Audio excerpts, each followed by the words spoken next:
नमस्कार। प्रादेशिक समाचार के साथ मैं ज्ञानेश्वर प्रसाद श्रीवास्तव। पहले मुख्य समाचार।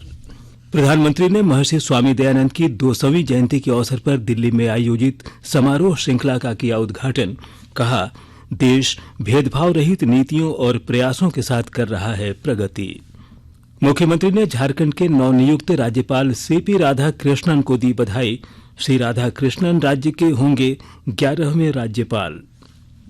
झारखंड विधानसभा की विशेष समिति के सभापति विधायक नलिन सोरेन ने कहा, निवास प्रमाण पत्र के आधार पर ही निजी क्षेत्रों में मिलेगा युवाओं को 75% आरक्षण। और केपटाउन के न्यू लैंड्स में खेले जा रहे महिला T20 विश्व कप क्रिकेट में आज भारत का मुकाबला पाकिस्तान से। और अब समाचार विस्तार से। प्रधानमंत्री नरेंद्र मोदी ने कहा कि देश भेदभाव रहित नीतियों और प्रयासों के साथ प्रगति कर रहा है। उन्होंने कहा कि गरीबों, पिछड़ों और वंचितों की सेवा आज राष्ट्र के लिए प्रथम यज्ञ है। श्री मोदी ने इस संबंध में आवास, चिकित्सा सुविधा और नारी सशक्तिकरण का उल्लेख किया। प्रधानमंत्री ने महर्षि स्वामी दयानंद की 200वीं जयंती के अवसर पर दिल्ली में आयोजित 1 वर्ष तक चलने वाले समारोह श्रृंखला का उद्घाटन करते हुए कहा कि अमृत काल के दौरान भी देश में वही प्राथमिकताएं हैं जो महर्षि दयानंद ने निर्धारित की थी। उन्होंने कहा कि गरीब और वंचितों का कल्याण सर्वोच्च प्राथमिकता बन गई है। मुख्यमंत्री हेमंत सोरेन ने झारखंड के नवनियुक्त राज्यपाल सीपी राधाकृष्णन को बधाई दी है। राष्ट्रपति द्रौपदी मुर्मू ने महाराष्ट्र के राज्यपाल भगत सिंह कोश्यारी और लद्दाख के उपराज्यपाल राधाकृष्ण माथुर का इस्तीफा मंजूर किए जाने के बाद झारखंड के नए राज्यपाल के रूप में श्री राधाकृष्णन का नियुक्ति किया गया है। वर्तमान राज्यपाल रमेश बैस अब महाराष्ट्र के नए राज्यपाल होंगे। इसके अलावा कई अन्य राज्यों में भी नए राज्यपालों की नियुक्ति की गई है। विधानसभा की विशेष समिति के सभापति सह शिकारीपाड़ा विधायक नलिन सोरेन ने कहा है कि सरकार की ओर से जारी किया जाने वाला निवास प्रमाण पत्र के आधार पर ही निजी क्षेत्रों में 75% आरक्षण दिया जाना है। देवघर में आज अधिकारियों और संबंधित नियोक्ताओं के साथ हुई बैठक के बाद उन्होंने कहा कि आधार कार्ड को नियोजन का आधार नहीं बनाया जाएगा।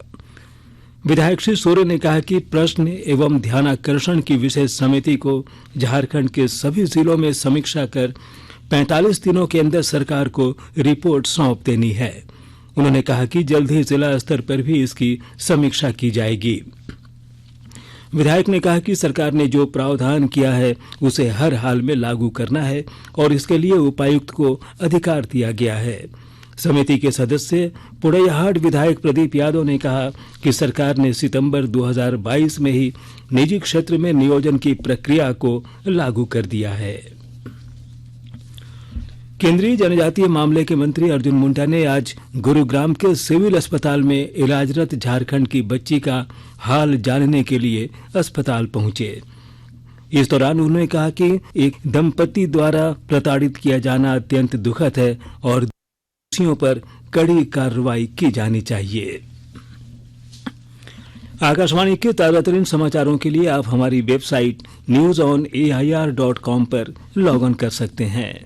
ताजा समाचार Twitter handle @AIR news alerts और Facebook page all India radio news पर भी उपलब्ध है। आप प्रादेशिक समाचार एकांश के Twitter handle @AIR news Ranchi और फेसबुक, इंस्टाग्राम पेज तथा YouTube channel AIR news Ranchi पर भी हमारे बुलेटिन सुन सकते हैं। प्रादेशिक समाचार आप आकाशवाणी रांची से सुन रहे हैं।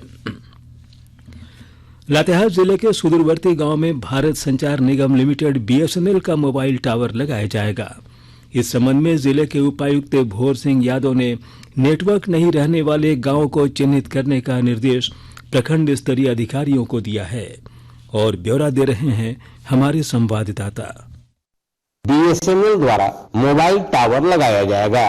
केंद्र सरकार के इस निर्णय के बाद भारतीय जनता पार्टी के प्रदेश प्रवक्ता लाल प्रतुल नाथ शाहदेव ने दूरसंचार मंत्री अश्विनी वैष्णव के प्रति आभार जताया है। शाहदेव ने बताया 6 जून 2022 को मैंने बीएसएनएल के महाप्रबंधक से लातेहार जिले में मोबाइल नेटवर्क की समस्या से अवगत कराया था, जिसके बाद इस तरह का निर्णय लिया गया है। इधर जिले के उपायुक्त ने सभी बीडीओ व सीओ को नेटवर्क विहीन ग्रामीण इलाकों को चिन्हित कर सूची भेजने का निर्देश दिया है। नेटवर्क नहीं होने के कारण ग्रामीणों को ई पॉस मशीन से अंगूठा लगाने के लिए दूसरे इलाके में जाना पड़ता था, तब जाकर उन्हें जन वितरण प्रणाली का खाद्यान्न उपलब्ध हो पाता था। संजय कुमार तिवारी, आकाशवाणी समाचार, लातेहार।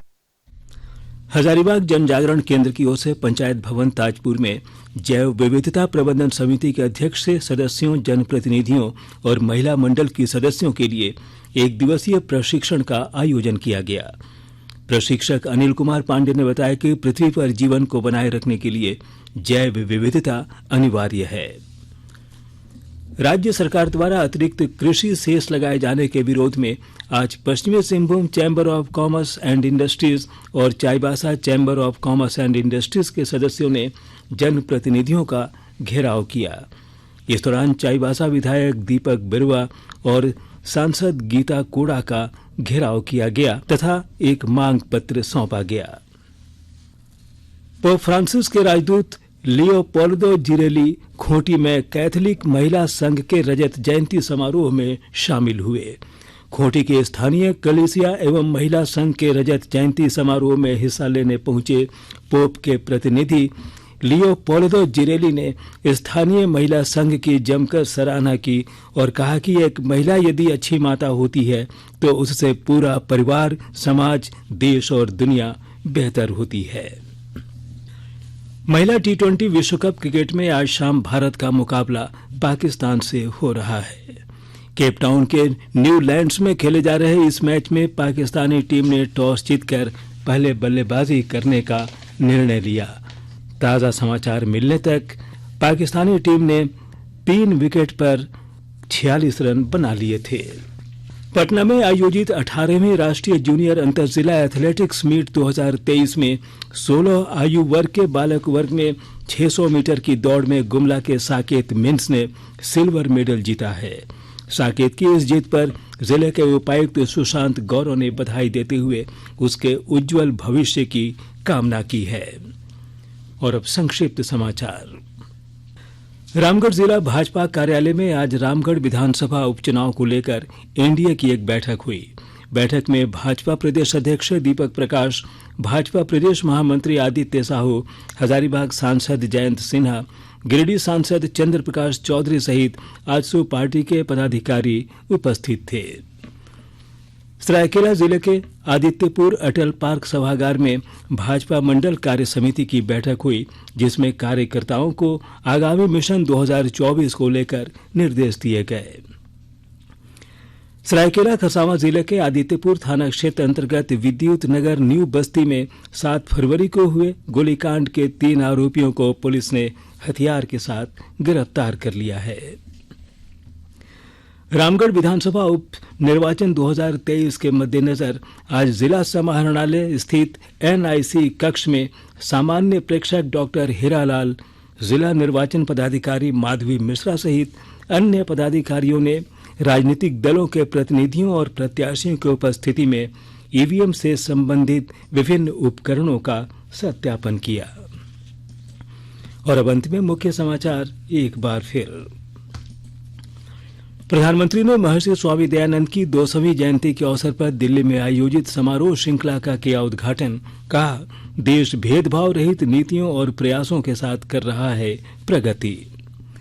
मुख्यमंत्री ने झारखंड के नवनियुक्त राज्यपाल सीपी राधाकृष्णन को दी बधाई। श्री राधाकृष्णन राज्य के होंगे 11वें राज्यपाल। झारखंड विधानसभा की विशेष समिति के सभापति विधायक नलिन सोरेन ने कहा, निवास प्रमाण पत्र के आधार पर ही निजी क्षेत्रों में मिलेगा युवाओं को 75% आरक्षण। और केप टाउन के न्यूलैंड्स में खेले जा रहे महिला टी20 विश्व कप क्रिकेट में आज भारत का मुकाबला पाकिस्तान से हो रहा है। इसके साथ ही आकाशवाणी रांची से प्रादेशिक समाचार का ये बुलेटिन समाप्त हुआ। नमस्कार।